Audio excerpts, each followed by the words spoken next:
So welcome everyone. I'm glad you could make it here tonight for a launch of Compassion is Worth More by Edafe Okporo. My name is Greg Newton. I am one of the co-founders of the Bureau of General Services Queer Division with my partner. And I'm the other one, Donnie Jochum. Nice to meet everyone and see you. Some familiar faces tonight. So we founded the Bureau in 2012 as a queer bookstore and event space, and we've been operating continuously ever since.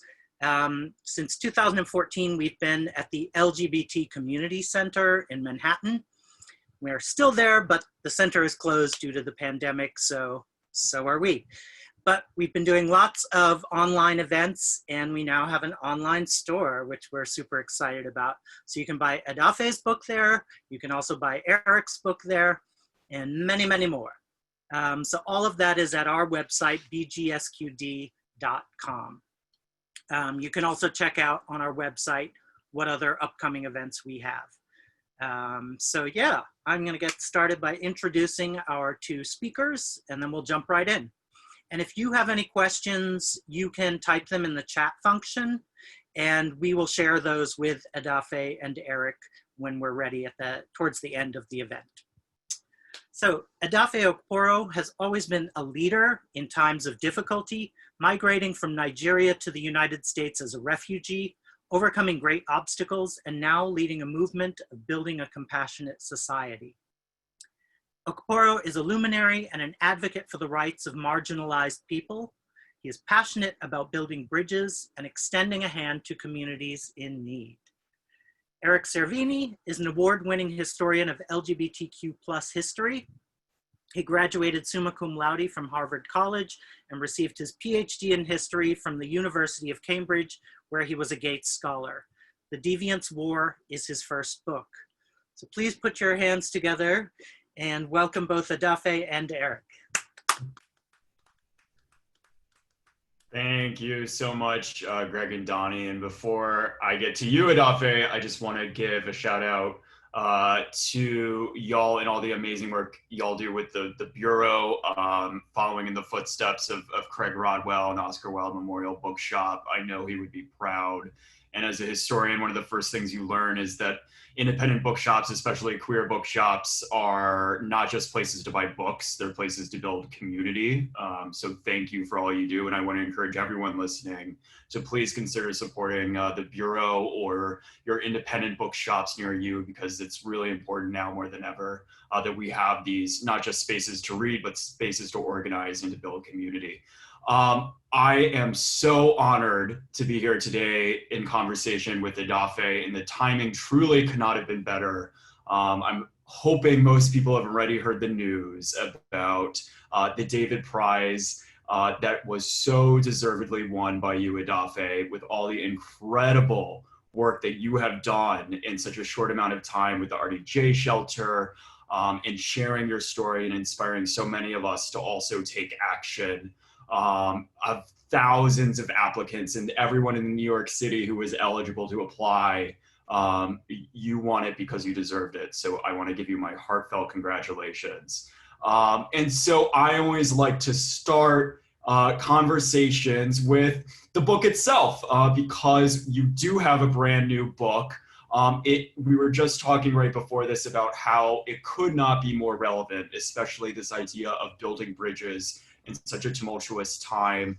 And with your unique voice, I think it is a book that we all need to be reading and learning from. So I want to ask, before we dive into the conversation, whether you might share with us a bit of a reading of an excerpt. Thank you very much, Eric. I really appreciate the fact that I had the opportunity of having this conversation with you, and I've had a conversation with Eric before on his podcast. You can check it on iTunes and his Instagram page, where it posts a lot about civics.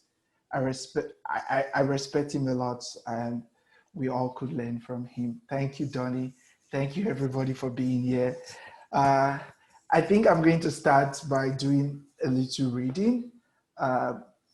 And this reading I'm about to do is exemplary of why this book is important. So It's just going to be a short reading. Why do we bully others? Question mark. Because it gives a lot of people a feeling of power. But that is what leads to authoritarian regimes. The love of power and how it can be used to manipulate people.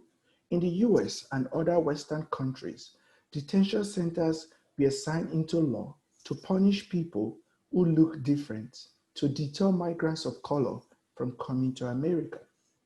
In my conversation with a friend from the Department of State, he spoke about how he spent a long time in the closet and even got married to a woman. In fact, he got married to two women. Ernest, my friend, tried to be straight, tried to live with the establishment like many others, and it cost him pain. It cost the two women pain. It cost their families pain. Ernest said it cost him pain not to be true to who he was. It took him some time to finally say he was gay. I cannot change. I cannot pray the gay away. I can't get a medical doctor to change me. So I came to accept the way I am and to love myself. For a very long time, I hated myself for being gay. It took time for me to be able to love myself. When I met my husband, he said, being gay is not a choice. But if I had a choice, I would choose to be gay. And I said, why would you like to be a persecuted minority? Question mark. He replied, look at how special we are. Look at how fashionable we are. Look at how we can interact with people. From that day onwards, I started to appreciate the positives of being gay and what being gay has given me. The same is true for me, just like Ernest and many other Nigerians who are forced to believe that we should not exist because gay men are minority in our community. Traveling to the United States has let me love myself more because the society has afforded me the protection I needed to breathe free. We all have more similarities than differences. Building a compassionate society takes time, but it could start today from understanding other people's story and the formative influences of their behavior, not by their choosing, but by the design of their communities. I have met so many people that have become my new family here in America. They love me and accepted me for who I am. They brought me around their kids, their parents, their grandparents, and I've become part of their families too. At the beginning, I was afraid to allow myself to be free in these spaces. I never knew I would one day live in a society where people would not judge me based on what I do behind closed door, but based on my character. These families welcomed me to their dinner table for Thanksgiving and Christmas. As a foreigner in America, I would have resorted to suicide if these individuals and families had not shown me so much love and support. Lastly, the freedom I enjoy in being an openly gay man is due to my understanding that I have been called a rebel by society and underestimated by many people. This gives me an opportunity to design my life how I choose, to bring who I want into my life as family and choose the path that best fits my life. Because I am gay, I have had to question everything I was ever told. And by questioning everything, I have become a different person. I have become compassionate, not self-seeking. I am willing to help people and alleviate pain and suffering for as many as I can in the society I live in. I understand that people come from different places and have been shaped by different experiences. I know that I should not use a one-size-fits-all approach to judge people. I came from a very, very poor background, but I have climbed the ladder of success. This means that I should help people who are struggling, not judge or oppress them. I'm also going to read the conclusion because the conclusion also speaks to the entire book. In conclusion, not everything that is faced can be changed, but nothing can be changed until it's faced. James Baldwin. As I took on the journey to write this book, I discussed the ideas with people and asked for feedback from my friends who I admire and are doing this work of compassion, one thing remains constant. The change we seek to have is going to be a change not for one side of the political spectrum in the United States. It's only going to be a revolutionary change for all. That is the only way we can, this is the only way we can achieve it, to bring people together and onboard those who see the world differently. The only ingredient that can make this possible is compassion. This is not about being woke or not. This is about our humanity and our ability to empathize with people who do not see the world the way we imagine, and finding ways to either bring them on board one step at a time or find common ground. Radical change is good, but slow change is better than no change. I love my mother, so I would not let go of her just because she sees the world differently from me. What option does she have? Question mark. She grew up in a little town in Nigeria, like myself before I came to the United States. I was blind too to many things. For example, I did not know Jewish people even still existed. And you too might have your own biases. Thank you. So powerful, and I think so incredibly relevant to today. And of course, the first line of that excerpt was, "Why do we bully others?" And as we all know, we have a bully currently in the White House. And so I think your approach for how we cope and thrive and build bridges during this time is so important. And I want to get into some of the strategies that you outline about how we can accomplish that, especially at the individual level. But I do know, and I recognize some names of people who may not know your own story. And I want to talk a little bit about the path to you writing this book. And if you could share with us, your own origin story as an author and also as an activist, and especially how you got involved first with RDJ.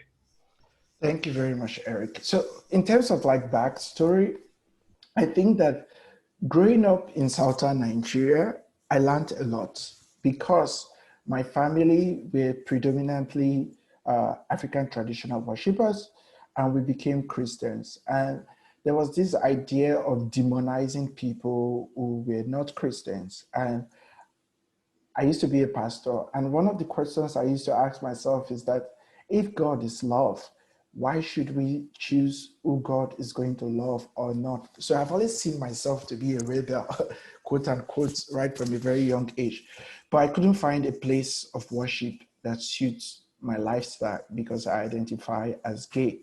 So the first time I ever felt like I was part of a community was when I moved to Abuja, the Federal Capital Territory of Nigeria. When I got to Abuja, I saw like in the church I was attending, some of the choir boys were gay, some of the pastors were gay, and like they have a different life in the public from their personal life. But one line was true, everything is that stigma forces people to hide who they were. So I was among an organization that was fighting for gay people to have access to HIV treatment in Abuja called ICA. So while I was there, a lot of people do not have knowledge about HIV, and a lot of gay people do not even know the means of transmission. So we did these BCCs like behavioral change cognition, whereby we created a program to educate people about condom use, HIV prevention, and my activism led to a lot of persecution I face in my community. I was a victim of mob violence twice, and one of them was very severe. I remember I just left college then. I just moved to Abuja. One of the first time I suffered a mob attack, I tried to meet somebody on the gay dating app who pretended like they were gay. I went to their apartment. I didn't know that it was a setup. They stripped me naked. They took my phone. They went to the ATM. They took my money and they asked me to run and don't look back. I left that place with the notion of like, where am I going to go and be safe? And in October of 2016, I decided to move to the US. When I came to the US as an asylum seeker, I I was detained by immigration. I stayed in the immigration detention center for almost 6 months. And when I was granted asylum, I was homeless, quote unquote. But I was technically homeless. That means I had a place I could have gone, but nobody was readily available at that time to take me in. So I was staying at the YMCA in Newark. My friend Christina, she's on the call. And Christina, can you wave? So she contacted me on Facebook and was like, I'm now in New York City. Where are you? I told her that, oh, I'm at the YMCA in Newark. And she was like, I just moved to New York City a few months ago. You can come and stay in my couch rent-free for 3 months while I was staying in her couch. The place that she's currently sitting in, that was where I was staying when I got my first job with Edafe Okporo. I was working with Edafe Okporo, and I moved to New Jersey to work with ICT AIDS Foundation because they were involved with HIV and AIDS work. While I was working with ICT AIDS Foundation, I discovered that I was no longer as passionate as I was about HIV and AIDS, like I was about immigration. So when the opportunity came out for me to apply for a job at RODJ, I took the opportunity and I moved back to New York. And in 2018, April, I became the director of RODJ Refugee Shelter. And now I fight for other asylum seekers like myself who come to this country and are looking for a place to stay. And quite a saga. And you may be thinking, for people listening, oh, that sounds like it should be its own book, which it is. So I want to give a plug to your first book, which is Bed 26, a memoir of an African man's asylum in the United States. And you also touch on it in this book, but both of them are so remarkable. And so I want to ask, I think, especially as someone I grew up not quite as bad as the mob violence that you endured, but growing up in Central Texas and enduring a different form of persecution, your people who are queer and are persecuted have the choice of turning to making the world a better place or lashing back because they're hurt. And I think you offer such an incredible example of the former option of how we can use the empathy that we have gained from horrific experiences to understand the persecution of others and to make the world a better place. So I'd love to hear a little bit more about the RDJ shelter and the work that you've done, especially on the political realm, in some of your political activism, because that's how we met originally, was actually through talking through the Queer March. Yeah, so I still consider myself an activist, although I'm trying to run away from the responsibility sometimes. Is that, like you said, is true, is that like the Maslow hierarchy of need, is that when you have an immediate need, like when I was staying in the couch of my friend, I wasn't thinking about how can I fight for other asylum seekers. But immediately I became a little bit comfortable.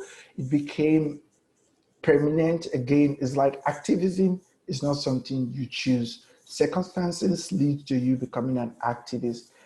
And what I try to do most of the times is I look to who I was when I was younger. Like if there was somebody that was openly gay and was speaking about his sexuality, that was African, that was Nigerian, what influence would that have had on me as a person? I think about that when I do my activism. Secondly, I think about when I came to America as a gay asylum seeker, if there was a shelter where I was staying and have access to like food, clothing, what would I thought of the first time would have been education, going back to school or rebuilding my life in a new country.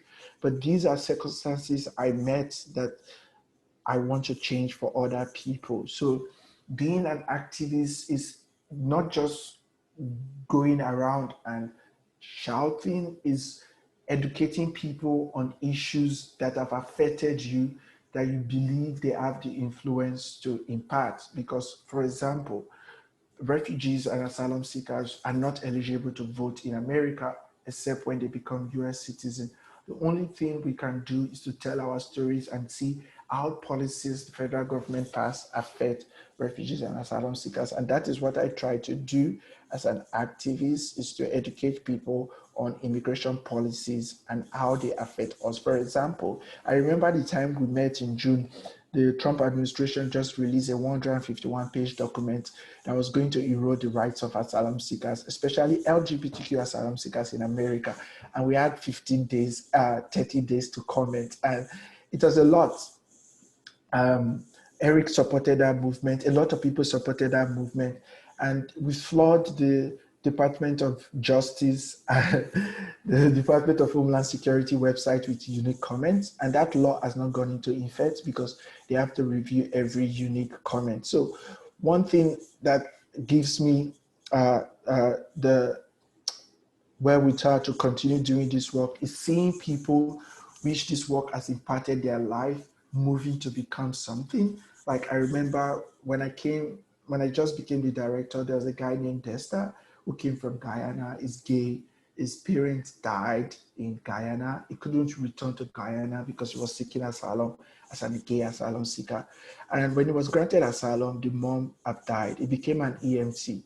I remember I asked him, Desta, why did you choose to become an EMT? Why do you want to serve people? Why don't you go to corporate America, make money? And he told me that if somebody was there for the mother when she needed an ambulance, maybe she would have survived. So he wants to be to people in America, older people, what nobody was for the mother when the mother needed it. And I think that that is the drive that also drives me, is that I believe that coming to America and being given this once in a lifetime opportunity to become a part of this community is to contribute to make it a better world. And that is what I try to do with my activism every day. Well, you certainly accomplished it, and I think I know I've learned so much, and I know everyone here probably has already learned so much, just from seeing and witnessing your activism and learning from it. And so that after these years of activism, what compelled you to write a book, with the subtitle "Using Your Civil Power to Create Change"? Why did you think this book was necessary? Because as an activist, you go around speaking about an issue. And sometimes people don't get the issue at the moment in which you speak because you're hot, you're shouting, your voice is like cracking out. But like when I come back to think about it, I'm like, how can people really understand the intricacy of why people are forced to want to change policies? And that was when compassion is what more came to me, is that compassion is what more than hate, homophobia, bigotry. Because if we can know that we don't need elected officials to create change all the time, we as civilians can also create change, because democracy is government for the people, by the people. The voices of the people must always be greater than their representative, because together we are greater than our representative. I made 3 illustrations about how to use our civic power in the book. One of them, I talked about making money. I know it's a capitalist way of thinking, but it's true. Like Bill Gates Foundation was able to contribute to HIV, to contribute to polio vaccination. I was a recipient of that polio vaccination to help curb polio in Africa. And also I make reference about influence of choosing a side. For example, Ben Shapiro, we know that he's a right-wing activist. If there's an argument about maybe policies, the people on the left look to him, or they want to see a right-wing view, they go to him. That we can also use our voice to become influences in our community by taking a position. And the third part, I made reference to Elton John, like use your influence to create change. Like Elton John Foundation, Edafe, is contributing to HIV and AIDS because when he was younger, most of his friends died of HIV. So the idea is that you don't have to be an elected leader to create change. Emma Stone, who is a gun rights advocate, she's not an elected official. So when we always cry about politicians not being able to do what we want, what can we do with our power? People-powered movement, like we saw during George Floyd's death, and people came out and used their civic power to create change. And one of the best ways we can also use our civic power to create change is by voting. Because like now, when I came to America, I was in the airport, Trump was on TV campaigning. this was October 28th in 2016. And I don't know who was Trump. In my life, I've never heard about the name Trump. That was the first time I saw him. I was like, who's this guy? He's an animal. I found out that he became the president of the United States. And I'm like, if people want to know how to create change, they have to use their power to create change. And that was why I decided to write Using Your Civic Power to Create Change based on my experiences and what I see, patterns I see in the world. Right, and it's of course 4 years later. We're 18 days out from the election, and I can't speak for everyone, but at least within my family, which is bipartisan, unfortunately, it doesn't feel very bipartisan right now because I quite literally don't think I could sit across from some of my right-leaning family members, which raises the question, you know, in this time of such polarization and such divide and division, and when truth itself is now arguable, how do we use and implement compassion? How is that something that we can bring back into our political atmosphere?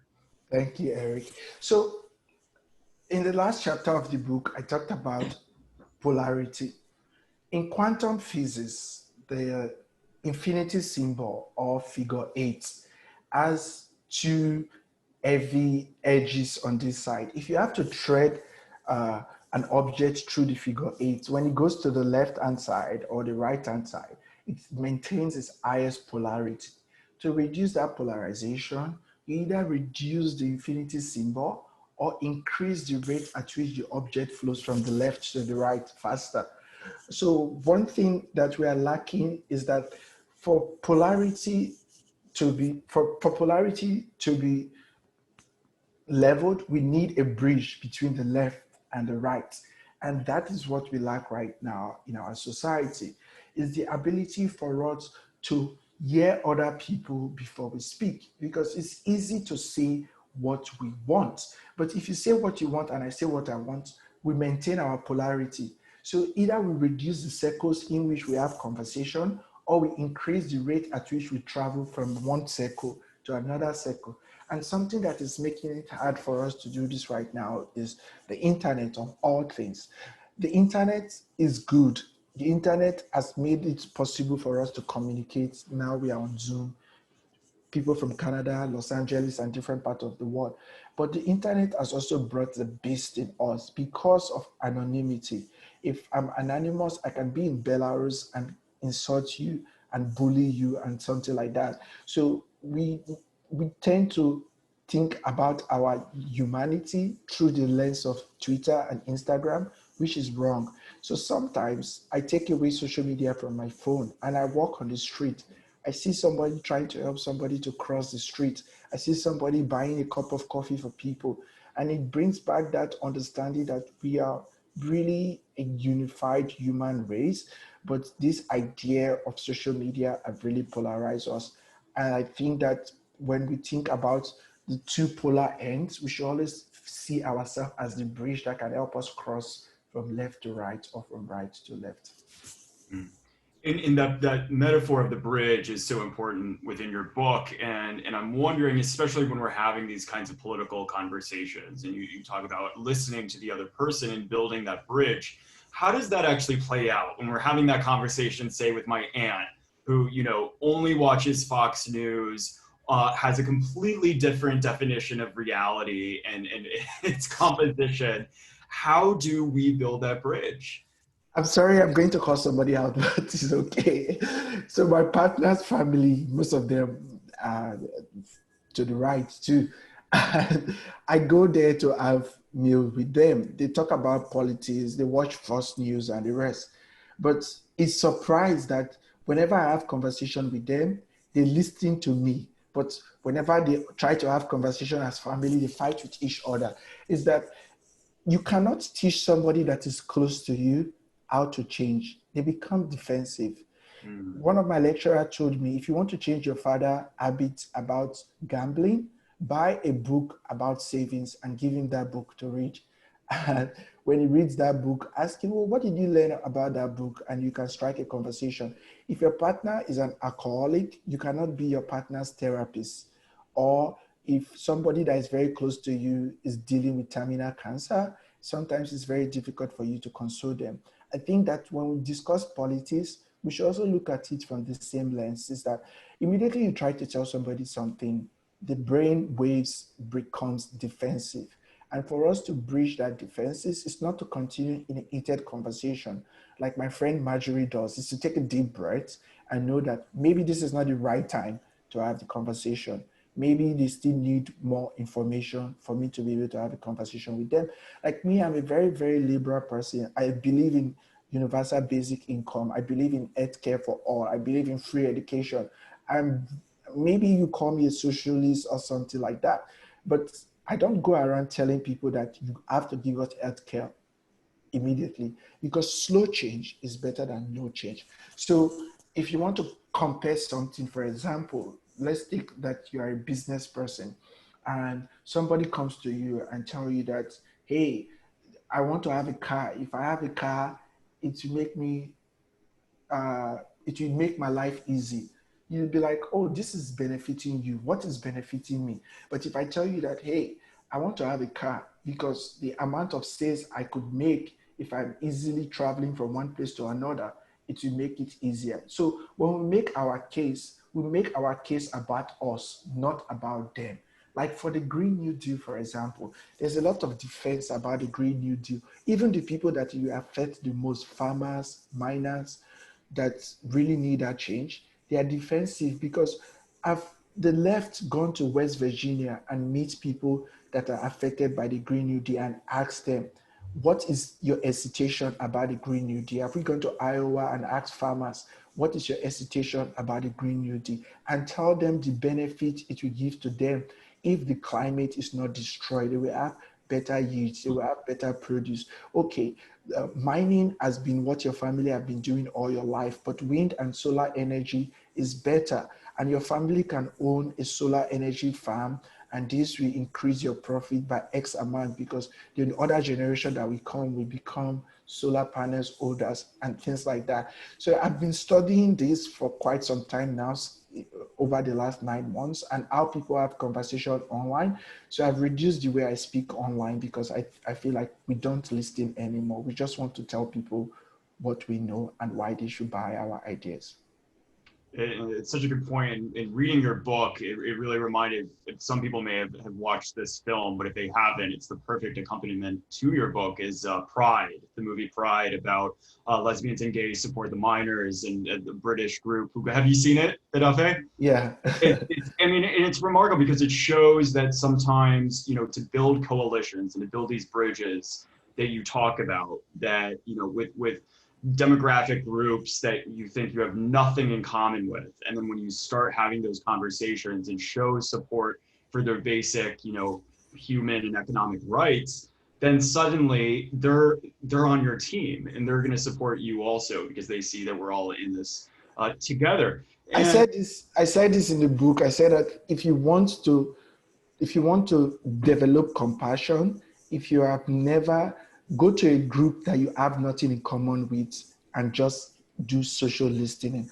Like when I came to America, I used to think that Jewish people have all gone into extinction because like from the Old Testament, the Jewish people were left in the Old Testament and we moved into the New Testament with Jesus and Apostle Paul and everything. When I came to America, and like I have a lot of Jewish friends and they tell me that they're Jewish and I'm like, oh my God, Jewish people are still alive.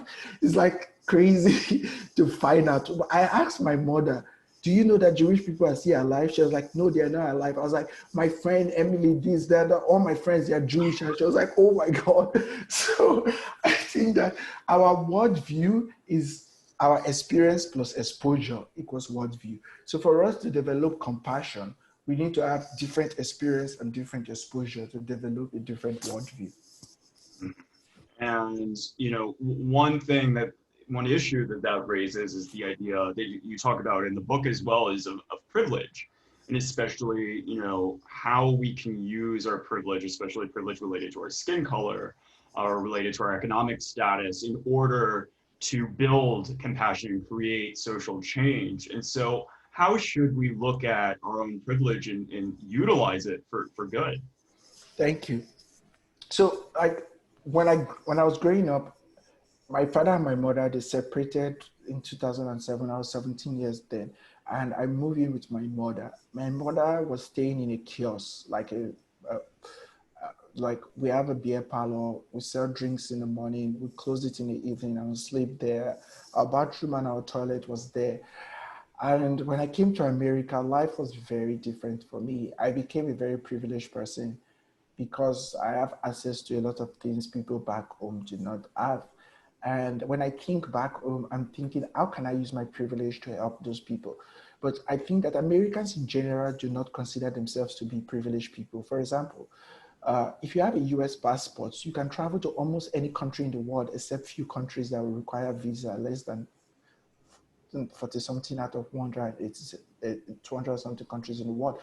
So that is a privilege you have to be born on this soil in the United States of America. It's a privilege many people do not have. So after World War II, a lot of the Jews that came here, some of them were returned and they died. So when we think about waking up, not by gunshots, but by our alarm, when we think about going to our bathroom and turning our tap to have drinking water, we should also think about people who are banging on our doors and they are asking for us to give them a space to rebuild their life. So that is a privilege we have that they don't have. So instead of us to shut our doors from people coming in general, why don't we selectively shut? Why don't we ban X and X and X and say, okay, humanitarian people will be prioritized, because that is what America is built on. America philosophy is that anybody can come from anywhere to become somebody in this land. So protectionist ideas is not extending our privilege, it's shutting people from benefiting from our privilege. Secondly, I will use my personal experience as example.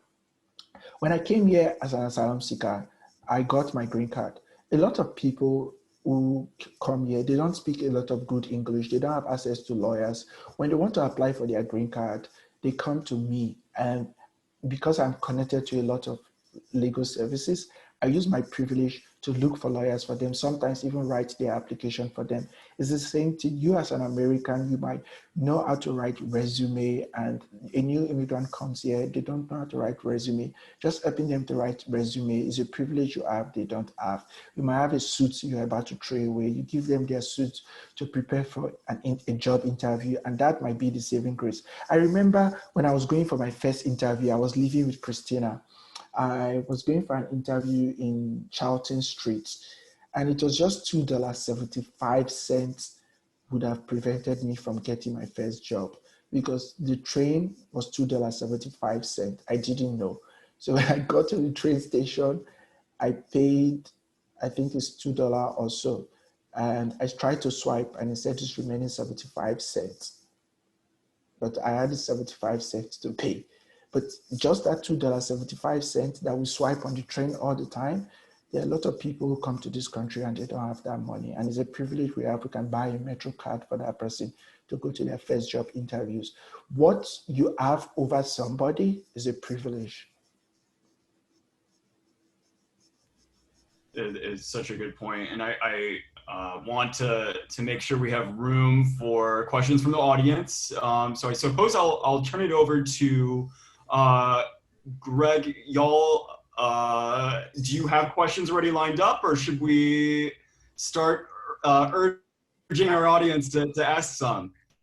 Yeah, we don't have any questions yet, so go ahead, people. if you have any questions for Edafe or for Eric, or you want to make a point or whatever, you can type that in the chat function and we'll read that aloud. Eric, you don't want to talk about your book? What's that? You don't want to talk about your book? I've done enough of those events. People, it's on. you can get it on at the bookshop. So but this one's for you.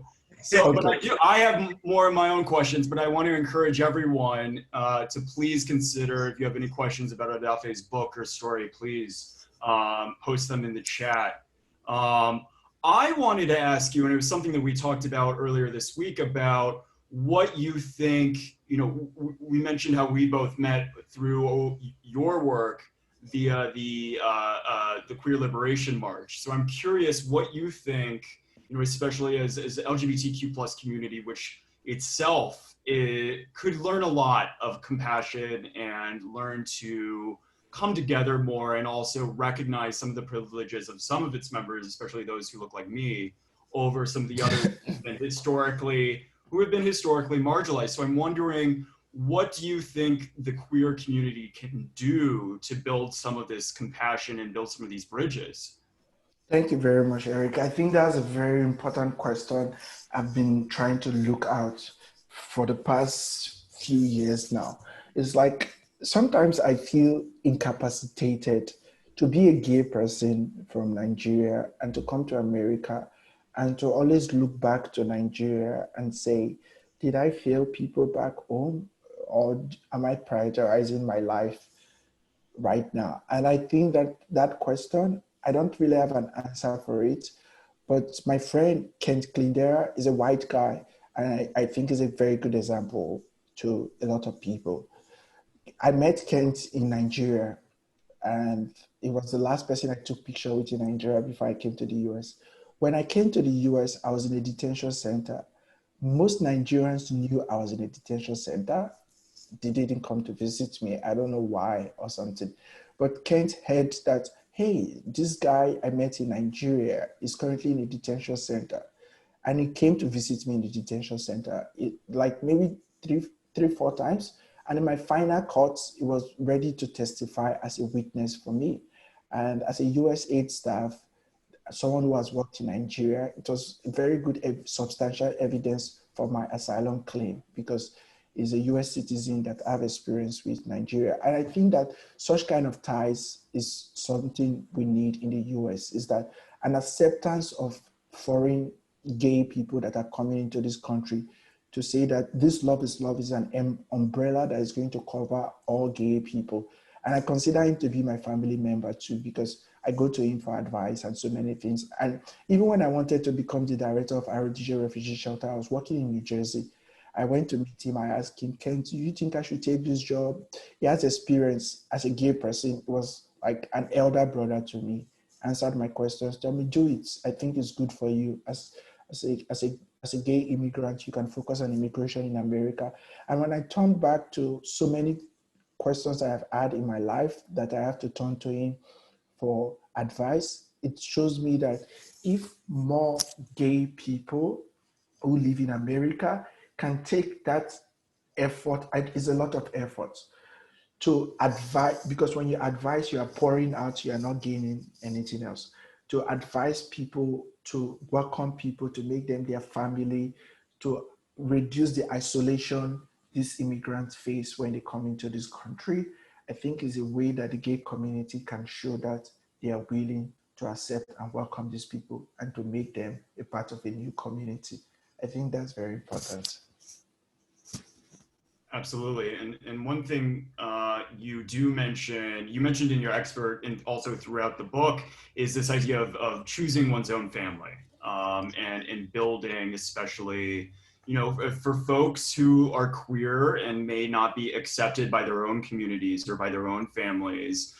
In a way, even though it's sometimes a very heartbreaking part of the queer experience, it's something that also empowers us to build our own family. And that's something, as a historian, you notice going all the way through the 20th century, even before that, of really remarkable queer cultures and communities that exist. And some of the questions I always get from, people online or even in the mail is, I feel so alone. I have moved to the big city. I don't know anyone. I have never had a queer family or a family that accepted me. So as someone who has come to America really and built an incredible, prestigious life in a remarkably short amount of time, my question is, what advice would you give folks who feel like they don't have that queer family yet, that chosen family, in building it? Because you really are the ultimate success story of building community and teaching others. I think that it's beyond just the queer community. Like Richard and Margaret, they are in Toronto. I was going to Toronto to give a talk, and I was looking for a place to stay. And they offered me and my partner to stay in their place. My partner does not know we're staying there. They thought that we were staying in a hotel. When we landed in Toronto, he was like, "Where are you staying?" I'm like, "We're staying with Richard and Margaret." He was like, "Do you know them?" I said, "I've never met them in my life. This is the first time I'm meeting them." And I was like, "Oh my God, why did you not tell me?" When we got there, they welcomed us, treated us very nicely. The third day when we were going back, I bet you, if you give him an opportunity, he will go and stay in Toronto and leave New York City. Another time, we were going to Boston to meet a group of gay friends. So it was driving me to Boston. I was like, "Where are we staying?" I said, "We're staying with this group of gay people." It was like, "Where did you know them from?" I said, "I met Tom online through LinkedIn, and he offered me to stay in another gay person's place in Cambridge. And they offered us to stay for free. It's a very big apartment." And I just met Nick newly. He was furious. Like, "I've never done this before. Never do this to me again. Let's rent an hotel room." When we got there, we stayed 3 days in Boston. When we're coming back, he said, "I want to become a Unitarian. I want to become part of this." So I think that because I grew up in a very community-oriented setting, America is very individualistic. I know the importance of community. Americans, we book an appointment to meet somebody, but in Nigeria, I'll just go to Eric's house and knock on the door. "You are in. I'll have lunch with you." I know that that is like extinction, that is pushing it to the limit.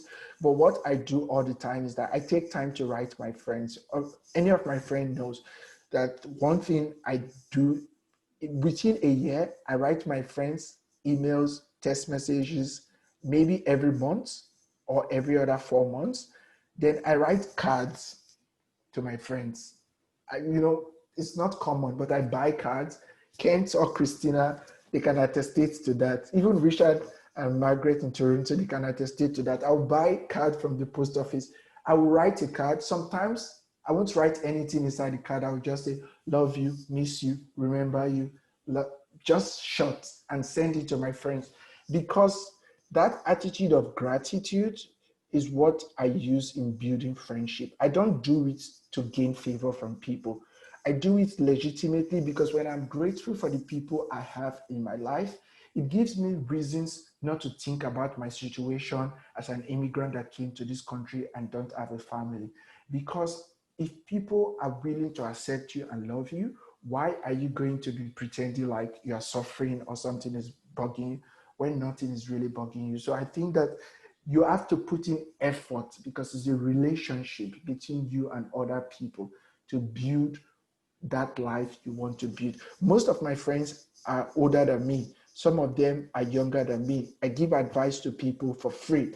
A lot of immigrants, my partner can tell you, they call me on my phone. We'll be on the phone 30 minutes. We're not saying anything important. We're just saying, "Oh, I saw this picture on WhatsApp yesterday. You posted on Instagram.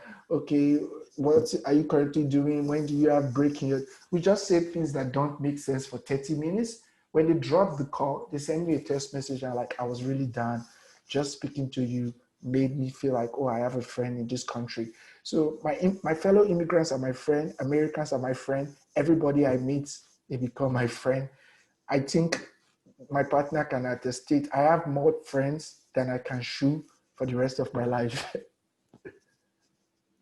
That's incredible. And I love the idea of cards. It's something I've been trying to do, especially during the pandemic when, we don't have these face-to-face conversations. We have to be creative about how we connect with other people. And in fact, I did want to give a little plug. I'm in Los Angeles, which is the home of the One Archives. It's the largest LGBT historical archive in the world. And it's a nonprofit, and they sell these little greeting cards that say, "I'm glad I'm a homosexual." It's a card from, it's the cover actually from 1958 from One magazine, which is one of the first. And so anytime I get dinner with someone or, they give me advice, I try to send them a little card. So I think that's a great way to build bridges. I want to give one last call for other questions. I have one more of my own, but please, please, please, let's at least get one question in the chat. And a related question that I have for you, while people are brainstorming their questions, is since we are still in quarantine and having to do this conversation virtually, of course, we're in the middle of a presidential campaign, which is almost entirely being carried out virtually. One thing you talk about in your book also is the power of technology. So my question is, when we're dealing with the polarization of this country, some of the deepest divides we've ever faced, and also we can't have face-to-face conversations, how can we use technology to build some of these bridges that you talk about? So I think recently, Nigerians have been protesting about police brutality for weeks. I didn't make any posts on any social media. And I think Dan even wrote me one day, hey, did you see this news? Some of my friends have written me, hey, did you see this news about this Nigerian protest or things like that? I didn't say a word for weeks. I was just listening. Today, I get to post about it. And I said, like, hey, the police brutality against Nigerians, you are protesting, but LGBTQ people have been suffering persecution for years and nobody is standing behind and protesting. And that tweet, I've gotten more than 400 and something retweets in the span of 3 hours because people see reasoning of like, okay, I gave them weeks to protest to see if they're going to bring up issue about LGBTQ people, and they didn't. Then I used the opportunity to slide in. So I think that listening about the conversation and see the thread of the conversation and give people the benefit of the doubt. If they don't, then you can attack. But attacking without listening is wrong. A lot of times, I don't retweet things on Twitter if I don't know where the stuff is coming from, if it's a misinformation or something. So I think that we have that opportunity to do a lot of listening before we react. Also, if you want to promote something, now that there's a technological divide, I think that writing a targeted email to one person, I can say, dear Eric, I hope you're doing well. Everything is fine with you. I saw this post you wrote. Because if you counter somebody on a public forum, they want to counter you back. When I won the David Prize, a lot of people wrote me on Twitter, Facebook, but some of my friends wrote me private text messages. Some of my friends wrote me cards. I have a deck of cards there. So some of my friends, like I know Nick can attest it, Kent does this. If he wants to advise me about something, like if he wants to really advise me and he doesn't want me to do something, he wouldn't come and say that if we don't do that, he will be like, I don't think that this thing is the right thing to do, in a very, very slow and soft way. I don't think that this thing is the right thing to do because of X, Y, and Z. But it's your choice to do what you want to do. I'm not going to force you not to do. But next time, as my younger brother, if you want to do something, I think you should do it like this. At that moment, I'm defensive. I'm like, oh my God, da, da, da, da. When I go home, I'm listening like, oh, what you said is true. I think it's not good for me to do it like that. So I think that sometimes our word penetrates, but people do not have the courage to come back and tell us that, Eric, thank you for telling me that thing. It really impacted me. So because of that, I don't think that it is good to directly attack people on the comment or the retweet or something, but to privately write them and express your view to them. A lot of people have expressed their view to me about the tweet I tweeted about the homosexuality and the Nigerian police brutality. They have written me privately and I saw their reasons, but I'm like, I'm glad you wrote me privately, but I'm still going to continue pushing this publicly. So I think that opportunity for things to relax before we attack is good. Right. Well, we do have two questions, which hopefully we can get through quickly without going too far over. Charlotte asks a great question that I'm wondering about as well, which is, what does the David Prize let you consider that was never an option before? What comes next?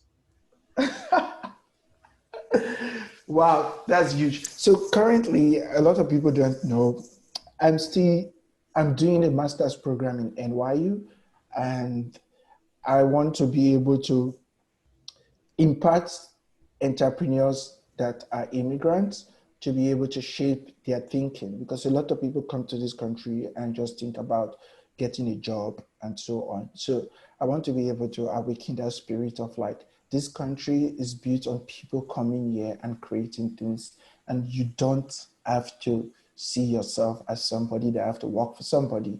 You can create an idea and your idea can scale. One thing I learned with the David Prize is that before I won the David Prize, a lot of people tell me that, oh, you're brilliant. Oh my God, this idea is wonderful. But I never consider myself to be somebody that generate good ideas.